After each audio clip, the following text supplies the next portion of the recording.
اطہر من اللہ صاحب, موزز ججز, منسٹرز, وکلا, خواتین و حضرات, میں نے جب 25 سال پہلے اپنی پارٹی کا آغاز کیا تو اس کا نام انصاف کی تحریک رکھا. اور وہ کیوں رکھا؟ کیونکہ میں ایک پولیٹکس کا بھی اسٹوڈنٹ تھا, تاریخ کا بھی اسٹوڈنٹ تھا, اور بہت پہلے میں اس نتیجے پہ آ گیا کیونکہ میں پروفیشنل کرکٹ باہر کھیلتا تھا, دنیا میں نے دیکھی ہوئی تھی. تو پولیٹکس میں تو میں صرف آیا ایک ہی وجہ سے تھا کہ ہمارا ملک کیوں پیچھے رہ جائے. ہم دیکھتے تھے کہ دنیا آگے جا رہی ہے اور پاکستان ایک وقت پہ آگے جاتے ہوئے پیچھے نیچے آنا شروع ہو گیا. 60s میں پاکستان یہ سارے خطے میں ایشیا میں چوتھے نمبر پہ ملک تھا جس کو دنیا دیکھتی تھی, ترقی کر رہا تھا, ڈیولپمنٹ کا ماڈل تھا, کوالٹی ہماری یونیورسٹیز تھیں, گورنمنٹ ہاسپٹلز میں اچھا علاج تھا. ہم سب, میں اور میری فیملی گورنمنٹ ہاسپٹل میں پیدا ہوئے تھے. تو ہم نے پھر دیکھا آہستہ آہستہ ہمارا ملک اوپر سے نیچے جانا شروع ہو گیا, اور وہ ملک جنہوں نے پاکستان سے انسپائر ہو کے اپنا ڈیولپمنٹ ماڈل لے کے آئے تھے وہ اوپر جانے شروع ہو گئے. ہماری سامنے سنگاپور جس کی حیثیت کوئی نہیں تھی, کوئی سوچ بھی نہیں سکتا تھا کہ سنگاپور اور پاکستان کا کوئی کسی مقابلہ ہوگا, یا ملیشیا کا, وہ سب آگے نکل گئے. تو میں تو وہ خوش قسمت انسان تھا جس کو اللہ نے سب کچھ دے دیا تھا, تو مجھے تو پولیٹکس میں آنے کی کوئی ضرورت نہیں تھی. لیکن اس لیے آیا کہ ہم نے اپنی آنکھوں سے دیکھا کہ اگر ہماری طرح کے لوگ جن کو ضرورت نہیں ہے پولیٹکس میں آنے کی, اگر وہ نہیں سٹرگل کریں گے تو ملک کا جس طرف جا رہا تھا, اور پچھلے 30 سال میں 85 کے بعد ملک تو بڑی تیزی سے نیچے گیا. ہر چیز میں دنیا آگے نکل گئی. بنگلہ دیش جب بنا تھا تو مجھے ابھی بھی یاد ہے کہ لوگ ڈرائنگ رومز میں کہتے تھے کہ جی بڑا بنگلہ دیش کا بوجھ پڑا ہوا ہے ویسٹ پاکستان پہ, علیحدہ ہوگا تو ہم تیزی سے آگے بڑھیں گے. بنگلہ دیش بھی آگے نکل گیا. ہندوستان جس کو ہندو ریٹ آف گروتھ کہتے تھے 80s کے اندر, وہ آگے نکل گیا. میں کرکٹ کھیل کے ہندوستان سے جب پاکستان آتا تھا تو لگتا تھا کہ غریب ملک سے امیر ترین ملک میں آ گئے. میں نے کبھی اتنی غربت نہیں دیکھی تھی جو میں نے ہندوستان میں دیکھی تھی.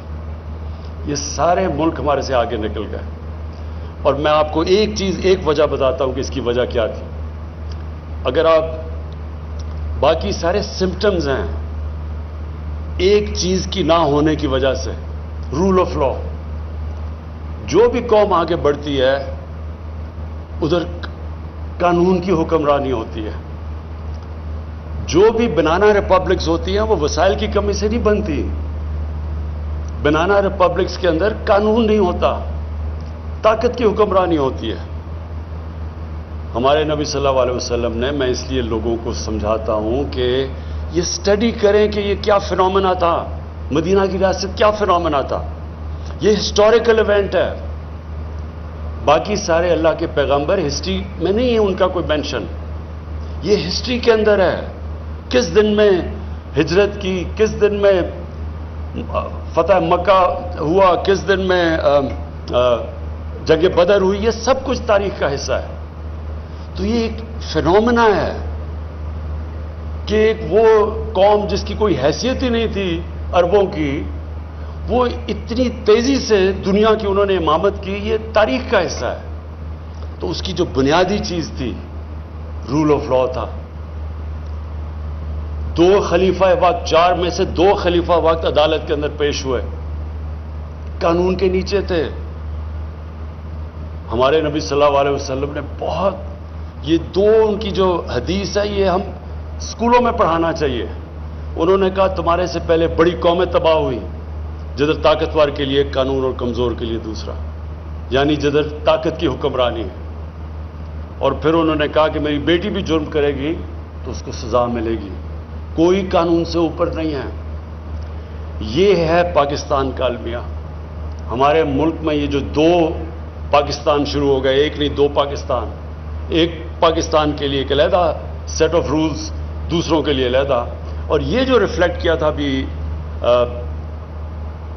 سی ڈی اے کے چیئرمین عامر نے یہ جو بھی آپ کو دکھائی کہ وہ جو یعنی جنہوں نے جدھر انصاف ملنا ہے اس کی حالت دکھائی انہوں نے، اور شو کرتا ہے کہ کیا اس ملک کی جو لیڈرشپ تھی اس کو کوئی فکر نہیں ہے کہ لوگوں کو انصاف ملے یا نہ ملے.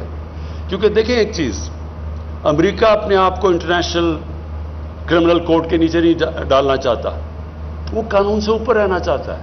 طاقتور ہمیشہ قانون سے اوپر رہنا چاہتا ہے، وہ قانون کے نیچے نہیں آنا چاہتا. لیکن جو مہذب معاشرہ ہے وہ ان کو قانون کے نیچے لے کے آتے ہیں.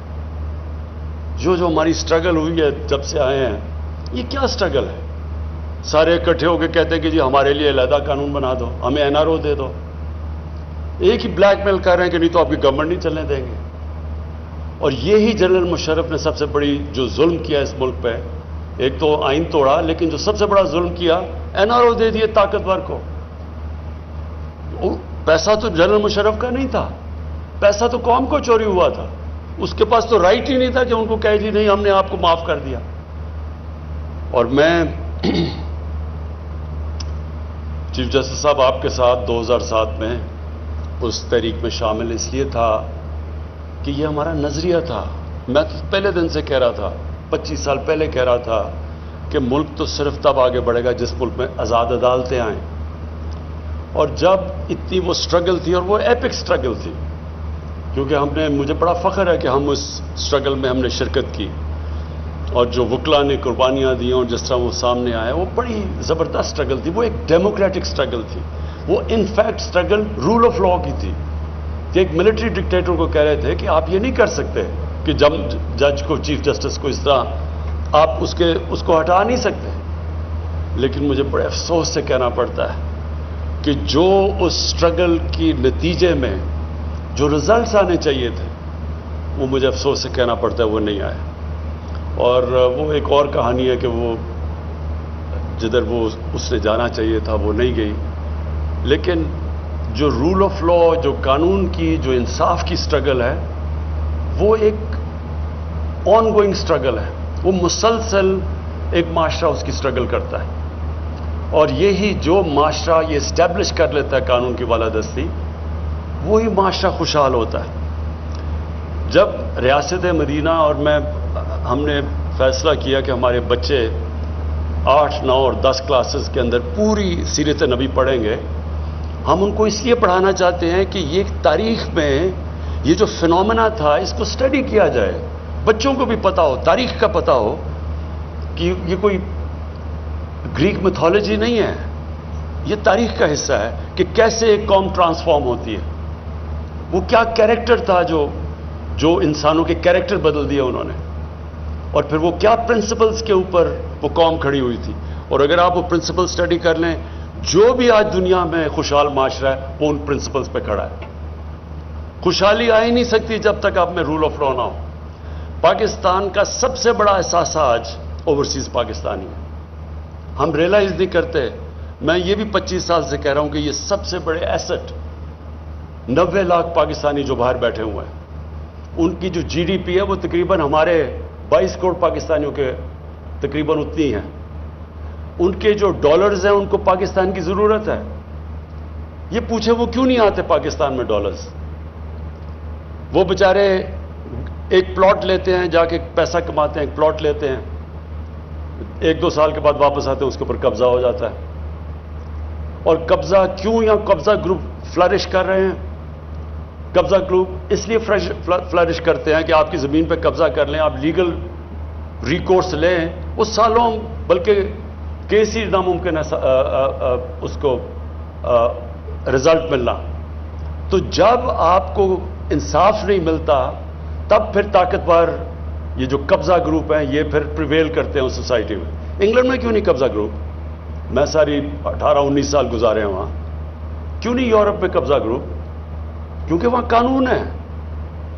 تو ہمیں ہماری جو سٹرگل ہے، اور چیف جسٹس صاحب میں آپ کو داد دیتا ہوں، آپ نے بڑی بڑی زبردست ججمنٹس دیے ہیں جو کہ ہمارے معاشرے کے لیے امپورٹنٹ ہے، اور انوائرمنٹ کے لیے خاص طور پہ، کیونکہ ہم نے بڑی تباہی کی اپنے ملک کی، ہم ماحولیات کی. جس طرح ہم نے یہ اسلام آباد، آپ کو حیرت ہوگی کہ 1960 سے 2010 تک جتنی اسلام آباد میں ڈیولپمنٹ ہوئی تھی 10 سے لے کے 20 تک 10 سالوں میں اتنی اور ہو گئی ہے.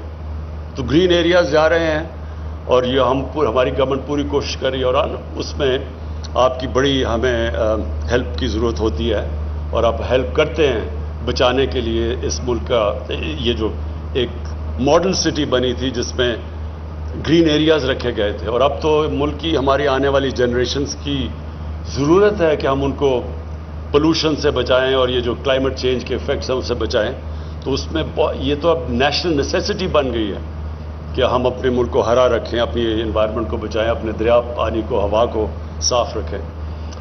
لیکن سب سے بڑی بات یہ چیف جسٹس صاحب آپ کے یہاں اس فنکشن سے میں یہ کہنا چاہتا ہوں اور اپنی عدلیہ کو بھی یہ بتانا چاہتا ہوں کہ ہماری گورنمنٹ آپ کی پوری مدد کرے گی فیسیلیٹیٹ کرنے کے لیے. یہ جو ہم نے 93 ضلع کورٹس بنائے ہیں اور یہ ہمیں کیا بہت پہلے بن جانے چاہیے تھے اور یہ ایمفسائز کرتا ہے کہ ہمارے لیے انصاف پرائیورٹی ہے اور انصاف چاہیے ہوتا ہے کمزور کو.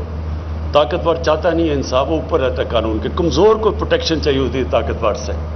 اس لیے یہ جو عام آدمی کو اگر آپ نے اوپر اٹھانا ہے تو وہ صرف جب ہیومن ڈیولپمنٹ کا حصہ صرف یہ نہیں کہ آپ اس کو تعلیم دیں اور اس کو صحت دیں, اس کو انصاف بھی دینا ضروری ہوتا ہے.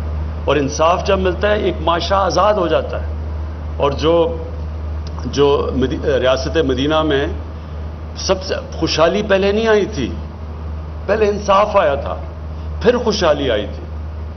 جو ملک میں ڈیولپمنٹ اور جو انویسٹمنٹ آتی ہے وہ تب آتی ہے جب آپ کا جسٹس سسٹم پروٹیکشن دیتا ہے, کانٹریکٹ انفورسمنٹ ہوتی ہے. جدھر اوورسیز پاکستانی جو ہیں ان کا سب سے بڑا مسئلہ یہ ہے کہ وہ اگر پلاٹ کے اوپر ان کو کانفیڈنس نہیں ہے کہ ایک سمپل سی پلاٹ بھی ہم لے لیں تو وہ بچ جائے گا, تو وہ انویسٹمنٹ کیسے کریں گے, وہ فیکٹریاں کیوں لگائیں گے. تو ہمارے راستے میں یہ بہت بڑی رکاوٹ ہے اور اس لیے آپ ہمارے سے پاکستان کی عدلیہ کو میں کہنا چاہتا ہوں کہ ہم انشاءاللہ پوری طرح آپ کے لیے ہر قسم کی فیسیلیٹیشن کریں گے. یہ ایک اسلام آباد میں بھی پہلا سٹیپ ہے, لیکن اور بھی جب بھی آپ کو گورنمنٹ کی ضرورت پڑے, ہم اس کو یہ نہیں سمجھتے کہ یہ کوئی ہمارا پہلے باقی پیسہ خرچ کریں اور پھر اینڈ میں جو پیسہ بچ جائے وہ جسٹس سسٹم کو دیں. ہم سمجھتے ہیں یہ پرائیورٹی ہے, اس کی وجہ سے پیسہ آتا ہے. جب آپ کے ملک میں انصاف ہوتا ہے تو انویسٹمنٹ اور خوشحالی آتی ہے. تو اس لیے مجھے آج بڑی خوشی ہے. یہ میں CDA چیئرمین کو, آپ کو اور FWO کو خاص طور پہ میں اس لیے اپریشیٹ کرنا چاہتا ہوں کہ پہلے تو 6.5 ارب سے آپ نے اس کو نیچے لے آئے ہیں تقریباً 1.5 ارب پہ. یہ بہت بڑی اچیومنٹ ہے. نارملی تو 1 ارب سے شروع ہوتا ہے تو 6 ارب پہ پہنچتا ہے. یہ ایک تو اس کے لیے آپ دونوں کو کہنا چاہتا ہوں. اور سیکنڈلی جو 6 مہینے کا آپ نے ٹائم فریم دیا ہے, یہ بھی انشاءاللہ ہم آپ دیکھیں گے کہ آپ نے 6 مہینے میں FW اور آپ نے اس کو کمپلیٹ کرنا ہے. بہت بہت شکریہ. وزیر اعظم عمران خان ڈسٹرکٹ کورٹس کی کا سنگ بنیاد رکھنے کی تقریب وزیر اعظم عمران خان خطاب کر رہے تھے. انہوں نے کہا جب پارٹی کی بنیاد رکھی, نام انصاف کی تحریک رکھا, سیاست میں آیا ہی اس لیے تھا کہ ہمارا ملک کیوں پیچھے رہ جائے. 1985 کے بعد ہمارا ملک آہستہ آہستہ اوپر سے نیچے جانا شروع ہو گیا. بنگلہ دیش بھی ہم سے آگے نکل گیا.